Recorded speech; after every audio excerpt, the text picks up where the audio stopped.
Bonjour, alors aujourd'hui, une nouvelle arrivante qui est venue grossir les rangs de 13 bis TV.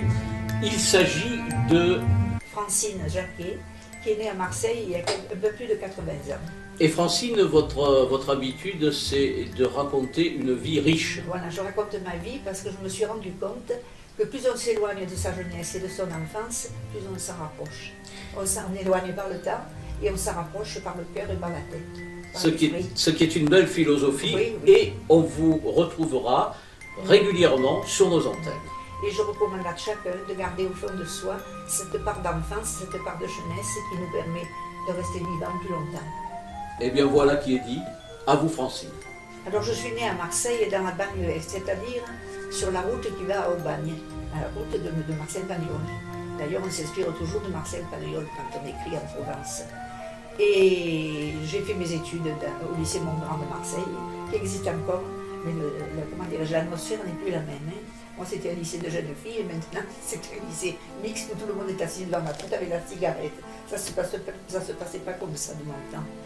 Et puis, lorsque j'ai obtenu mon brevet élémentaire, mes parents pensaient que je rentrais dans l'enseignement. Non, non, je suis rentrée dans un bureau de poste de Marseille et Saint-Loup, toujours sur la route d'Aubagne. Et c'est là que j'ai fait ma petite carrière de pététiste. C'est là que j'ai rencontré l'homme que j'ai aimé. D'ailleurs, quand il s'est présenté derrière mon guichet, je me souviens, je l'ai regardé, j'ai dit « Oh, il est beau, je le veux et je l'aurai ». 4 mois après, il me déclarait son amour. Il en a eu pour 60 ans sans remettre. Et voilà, puis la vie a été belle, il est rentré dans la gendarmerie et nous sommes partis de ville en ville. La première, ça a été Draguignan, c'était à 50 km, pour moi c'était le bout du monde, je n'avais jamais quitté mes parents. Et puis après, j'ai eu un petit garçon, et puis après, c'est greffé à la guerre d'Algérie.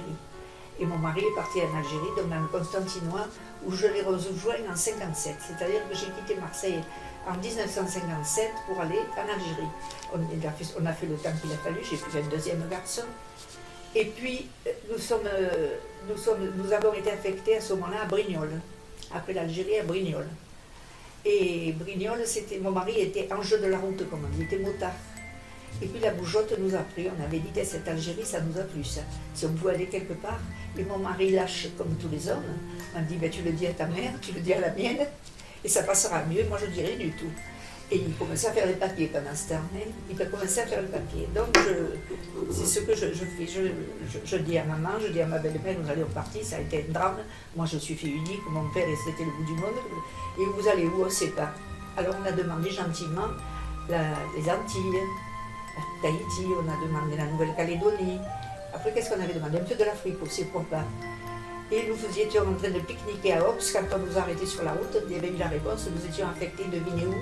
À Saint-Pierre-et-Miquelon, dans la neige. Nous avions demandé le soleil, les palmiers, et bien nous avons été affectés dans la neige.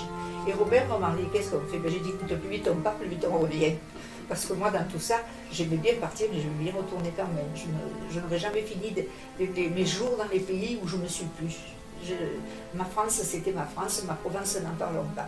Et nous sommes donc restés 3 ans à Saint-Pierre-et-Miquelon, parmi le brouillard, le vent, la neige, les congères, une île qui était en face de Saint-Pierre, où on allait à pied, c'est pour vous dire à quel point il faisait froid, mais il paraît que ça n'existe plus.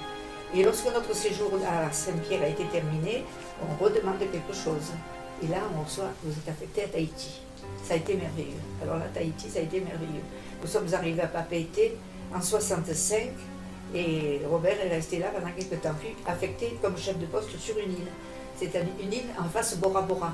Pas aussi connue que Bora Bora, ça s'appelait Wainé, mais aussi belle. Et cette île, quand je suis descendue du bateau pour rejoindre mon mari, cette île m'est rentrée dans le cœur pour ne plus jamais en sortir. Tellement je l'ai trouvée belle, et puis je retrouvais mon mari, puis j'avais mes 2 petits qui poussaient comme des champignons, et c'était merveilleux. Et nous sommes restés là-bas 4 ans, comme des grands chefs. D'ailleurs, mon fils aîné, pour se moquer de moi, il m'appelait Madame de Gaulle. Nous étions les seuls Français. Et tous les bateaux qui venaient accoster sur notre île, qui viennent d'un pays, qui viennent de l'autre, ils venaient tous se passer à la maison. Sans oublier aussi les bateaux de guerre. Alors c'est là que mon fils, chaque fois nous invitait, tout le monde venait à la maison. Et c'est pour ça que mon fils m'appelait Madame de Gaulle. Et puis ma foi, nous y sommes restés 4 ans, nous avons été heureux, on s'était aimés, on ne pouvait pas s'aimer plus tellement on était heureux là-bas. Et puis un beau jour, il a fallu rentrer. Je suis rentrée volontiers. Et nous sommes rentrés en 69. Ce qui fait qu'en 69, le 20 juillet 69, nous étions à Los Angeles. Et les Américains étaient trop contents parce que les premiers hommes marchaient sur la Lune. Et comme nous avions eu droit à toutes les festivités pour notre départ, moi je dis ça continue, c'est certainement pour nous, bon, toutes ces fêtes, donc c'était beau pour ceux qui étaient montés sur la Lune. Et je ne vous dis pas parce que quand j'étais si heureuse d'être dans ces pays lointains, j'étais annulée quand même par le retour. Il me tardait de retourner. Et quand je suis arrivée, donc, affectée, à ce moment-là, on avait demandé la région de PACA, c'est-à-dire Provence-Côte d'Azur. Alors les officiers ont dit que vous êtes passé du bon temps, un peu l'Algérie, un peu Saint-Pierre-et-Miquelon, un peu Tahiti, mais il vous reste la région parisienne, le Nord Picardie, l'Alsace-Lorraine et la région Rhône-Alpes. Alors Robert se tourne vers moi et me dit qu'est-ce que tu en penses? Écoutez, la région Rhône-Alpes c'est moins nord que le Nord. Et nous avons été affectés là, nous sommes restés 20 ans. Nous les Provençaux, nous sommes restés 20 ans au pays de M. Brun.